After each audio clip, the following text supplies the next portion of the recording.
Hey everyone, this is Fabril and welcome back.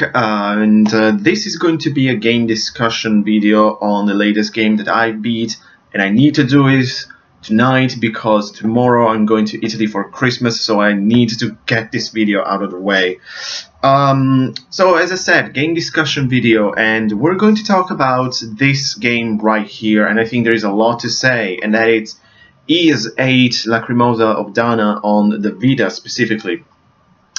Didn't picked up the PS4 version of the game. The PS Vita was perfect to me, of course, and it's the 8th and latest so far. It's not the 8th if we want to get technical, but in the number series I was meaning.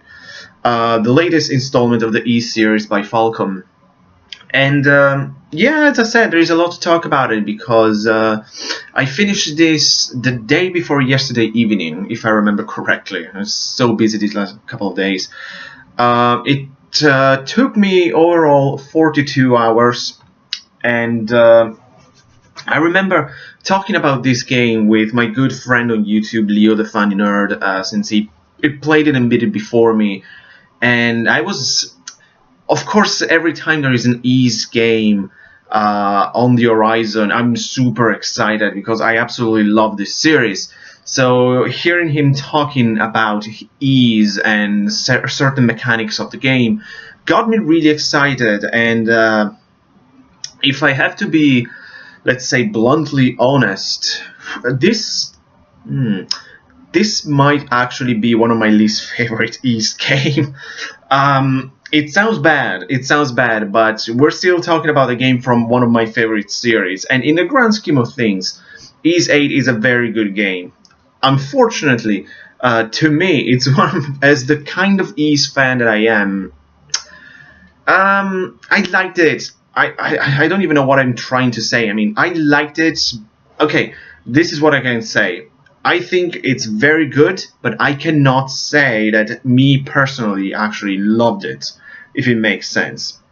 But let's go with our usual structure here. So let's start with the story. And this is where I got my most issues with the game. Well, not necessarily, but I got some issues with the story overall, because as I said, it took me 42 hours to beat this. This is by far the biggest Ys game I played, because I don't remember how much it took me actually to beat Celceta. That's the thing. But I remember that Ys 7, at the time, the longest Ys game was roughly like 24 hours, something like that. So this basically doubled the time. The story, it starts on a ship. Of course it does, it has to. It's a tradition of this series. Where Adol and Dogi are both working on as sailors, crew members. While all of a sudden the ship is attacked by a sea monster, and naturally there is a wreckage, and Adol finally wakes up on a desert island called Seiren, which has this all legends around it, and progressively is going to find like other characters from Dogi to crew members and others. And basically the idea of the story is that you have to explore this island in order to find a way to get off the island. At the same time, you have to find the rest of the crew and passengers of the ship, and at the same time trying to solve the mystery surrounding this island, because as I said, the lore of the game builds on the fact that there are a lot of mysteries surrounding the island. So like why there is a giant sea creature connected with a sort of like Bermuda Triangle kind of things, like no ship ever like survived passing close to this Seiren island. So that's just a general idea, but as I said, while exploring the island, also, Adol starts to having weird dreams connecting with another person named Dana, a young girl who is clearly from a different civilization, and progressively through these dreams, Adol and Dana forms a deep connection between the two of them, which will be revealed progressively through the game. I'm not going to go too far into the story, but let me tell you this about the story. The thing is, to me, most of the game's story felt like filler, actually. That's kind of a problem I had with the game. Leo told me, that this game is a slow burner. I didn't expect to be such a slow burner. As I said, it took me 42 hours to beat the game, and I would say I wasn't interested until the 30 hours mark. Here and there were certain episodes which really caught my interest. For example, I really liked the murder mystery side of the story, even though it was very rushed. I think I liked the idea.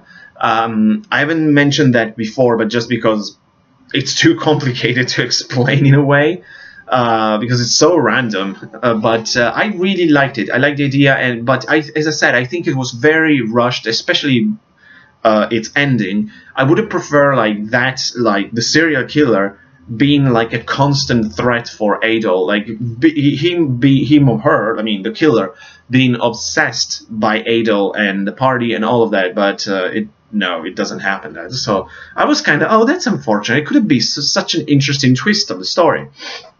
And of course, however, all the interesting parts of the story are those concerned with Dana. Not only the Adol's dream, but spoiler alert, I guess, progressively through the story, you actually manage to encounter Dana, and she joins your party and becomes a playable character. And we'll talk about that in the gameplay section of this video. And all the parts with Dana, I think, are the interesting one and the real story of the game. But the problem is, things really start moving only from the 30 hours up to like 40, 42. So I would say that overall the interesting part of the game, it's like 12 hours out of 42, which it was like, as I said, I was not irritated, I was not bored, because if there is one thing that I love about Ys, and this was absolutely not an exception, is the sense of adventure. I freaking loved that in the Ys series. And as I said, Ys VIII was no exception. Exploring the island was a lot of fun, as of course you have to complete like the exploration of the map, and I was so pissed off at the end of the game because I explored 98 or 99.7. It was really close to the 100%. I was pissed. I was like, damn it, so close. It was kind of the same in Celceta, which I explored like 97%, and I was like, I don't even know what I'm supposed to look. In here it's a bit clearer, since you can properly look at the map, and every section of the map has a percentage of completion, so I know where I'm supposed to go in order to properly fill the map. But whatever, it's not important. I don't care about the trophies and all of that. But with this kind of game, I actually enjoy to like 100% the map, actually. So I was so pissed.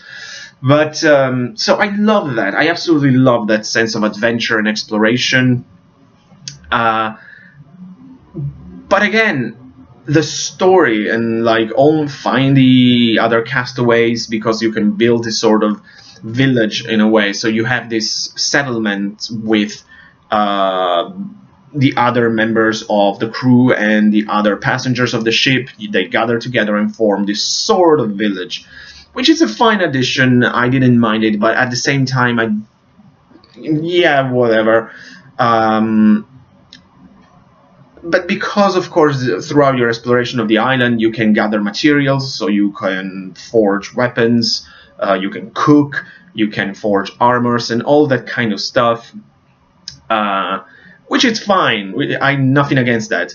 As I said, it was just like, it really felt like filler, like compared to the interesting part of the story, which was really, really, really slow. While all of a sudden, past the 30-hour marks, something interesting started to happen, and there was no stop. I have to say, after that, like the final 10 hours of the game, I have to say, kind of saved Ys 8 for me, because up until that, I was almost bored, if I have to be honest. I mean, I remember, and the problem, I think, is that immediately before Ys 8, I played Ys Origin on the Vita, and I absolutely loved it. I couldn't put it down. I mean, every moment I have like 5 minutes, I immediately start playing Ys Origin. This didn't happen with Ys 8. Quite the contrary, actually. There were some days which I had time, like at evenings and something, and I didn't pick up the Vita. I don't know. I start wasting time watching YouTube videos or something else, and I didn't play Ys 8. That was kind of interesting, I'd say. Well, as I said, on the other hand, Ys Origin, I played immediately, like Hugo's story, finished. Let's play immediately. Unica, finished. Let's play Tall story, immediately, finished. Oh, I want to play more. Damn it! I'm 100% the game. With Ys 8, at one point it was kind of a struggle, as I said, because I didn't have much motivation with the story. Then all of a sudden something with Dana happened. I was like, okay, this is interesting. Let's see where it goes. As I say, then after 30 hours, there was no stop. I mean, after that, I think I played 10 hours in 2 evenings or something. I couldn't put it down after that, but it was too much of a slow burner to me. And I don't know, maybe I picked it in not the wrong moment, because when I started, I really liked it. It's just I was bored with the filler sensation in my mind. And maybe it's just me, of course. Let me know if you had different feelings regarding the rest of the game. I mean, I think, I don't know. As I said, I'm not in love with this. But one thing that I absolutely in love with this game, it's the music. Let's change things up a little. I love the music of this game. I might say it's one of my favorite Ys soundtrack now, especially that track at the beginning of the game. Like, what's it called? Like the Sunshine Coast or something, which I believe is like the first overworld map or something. I love that. I really listened a lot to that, but also other parts of the soundtracks are really good, like boss musics, other like more emotional moments or more dramatic ones. I mean, it's a very good soundtrack. I don't think it beats Oath in Falgana still. I'm still waiting for an Ys or Legend of Heroes soundtrack better than Oath in Falgana, but that bar is really high. But this is easily, I would say, top 5 material. It's really good music, but of course that it's kind of like taken for granted because it's a JDK soundtrack, and they always provide us with fantastic music. And that's also the cool thing about Ys and also Legend of Heroes. It's the fact that you're also waiting for the soundtrack, not just the game, because the music in this game it's just so good that you're also really anticipating listening to the music, not just playing the game. And speaking of playing the game, let's move to the gameplay. And that's also one thing that I like but don't love about this. I'm not a big fan, even though I like it, again, but this is my least favorite kind of gameplay in the Ys series. This is very personal. This is very subjective, of course. But naturally, this is not a review. It's just my personal opinion on the game. But yes, I don't want to say I don't like, because I like it. But compared to the previous ones, this hack and slash action RPG kind of thing, it's my least favorite of Ys. My personal favorite, it's still the run and bump of the original games. But as I said, that's very personal. You might hate that. But I absolutely love it. It's the most addictive. It's so much fun. It's so old school. It's also a bit nostalgic. And I really like the gameplay from like Oath in Falgana and Origin. It's like action RPG with a lot of platforming. It's not just button mashing hack and slash, which is fine. I don't mind these kind of games. But as I said, thinking about it and playing Origin immediately before, I felt the difference. I'll say, no, I prefer Origin immensely more in terms of gameplay. So, but again, that's just me. And one thing that I have to say overall, because it's not very different In terms of gameplay, it's basically the same from if you play E7 or Celceta. It's the same thing, basically. It's an action hack-and-slash RPG. You have the party system, so you play as Adol, and 5 more characters are playable. There's Laxia, who performs Pierce kind of attack with... She has a sort of saber or... how's it called as well? Now I cannot think about it, but a sort of saber or something. There is Sahad, who performs heavy attack, and then you have Dana, who performs fast attack like Adol, Hummel, who has a gun, actually, which is interesting in this kind of game, who is again pierce attack, and Ricotta, who again has heavy attack. So it's the same thing as I said, like for example E7 and Celceta, and it's also, if you complain about it, if you wasn't very happy the fact that you basically have 2 characters with the same abilities, it's kind of the same thing. So you got 2 fast, 2 heavy, and 2 pierce attacks. It never bothered me, it's fine. The more characters, the merrier, I suppose. And that's also a thing, like with the characters. Adol, of course, is our buddy, but he's also like a silent character, so if I have to be honest, he doesn't have that much to offer. I think is this adventurer with this endless curiosity, and we love it. We love him for that. I was very disappointed by the fact that you cannot use Doggy in the game. I was like, why not? Damn it! I was so happy that I could use Doggy in E7, and I can understand story-wise that in Celceta it was not playable, but he makes a cameo. But in here, he's there in his 8. He's a prominent member of the Castaway Village, but you cannot use it. I was kind of pissed with that. I mean, the alternative, of course, was like Sahad for the heavy attacks. Sahad wasn't that interesting. Like with these characters, I mean, Dana, of course, she's the most interesting of the game by far. Laxia was alright.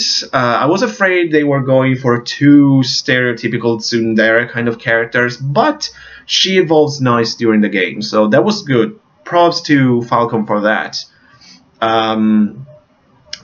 Ricotta was nice for like the younger kind of character, like the young kid, young teenager in a way.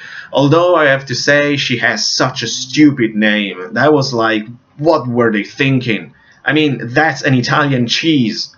It's like calling her mozzarella or cheddar or camembert. You get my gist. I mean, what kind of name is that? They were run out of imaginations for names. That was weird. I mean, Ricotta, I was like, and that's a shame because I like her as a character, especially for the kind of character she is. And big props to the voice actress of Ricotta, because this game it's entirely voice acted for the most part. And it's pretty good, absolutely no complaints. And Ricotta has a really good voice actress that Falcon or whoever is like, who published this here? I think it was NIS actually. With this, it's not XC. Oh yeah, it's NIS America. So NIS, they really need to keep this voice actress around because she's excellent for a young character. I mean, compare that with Millium from Tears of Cold Steel, who she's just like nails on a chalkboard. I mean, it's a big difference. They really need that actress around. And the other characters, Sahad was alright. I mean, the fart jokes after the first one, I really got tired. I mean, the first time was like, oh, okay. The second time, the third time is like, are you keep going? But fortunately, it doesn't. But again, it's kind of a alright, nothing special kind of character, if I have to be honest. It's a family man. I like the relationship between him and Ricotta. That was funny. Hummel was the least interesting, at least to me. I mean, I don't know. It didn't tell me anything as kind of character. I mean, there was this sort of secret around him about his job or something, but after that, not interesting. So yeah, the party was alright. In the grand scheme of things, I liked the party. As I said, Dana, of course, the best. The castaways were interesting in a way. I mean, of course, they're like NPCs, so but every one of them has their their backstories that you can explore, you can interact with them. The more you get along with them, the more like you can receive bonuses in terms of like your skills. And then it's also important for like the ending of the game, like because you have an approve meter, because by doing side quests you can complete like fetch quests and stuff like that for the villagers and also for the other characters in order to like as I said, you can increase your approve meter, and you can receive I completely lost my train of thought. You can increase your approve meter, you can receive items after a quest, your attributes might increase after quests or something like that. So that's that. There's my siren. So yeah, that could be it for the gameplay. I mean, that's not much to say. It's just a hack and slash RPG, and I was not particularly fond of it. I mean, I have fun with it. That's fine, but it's, to me, it's certainly not the strongest point of the game.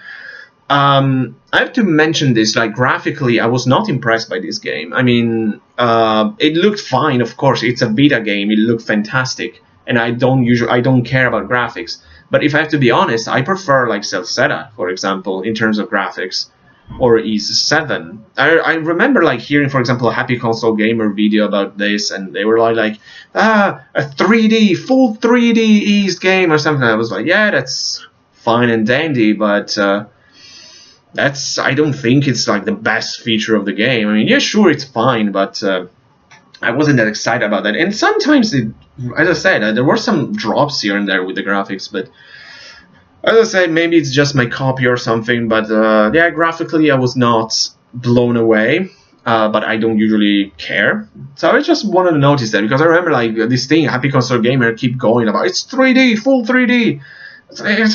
I mean, just between us, I will say like having games just in 3D doesn't make them better automatically. Just wanted to add that.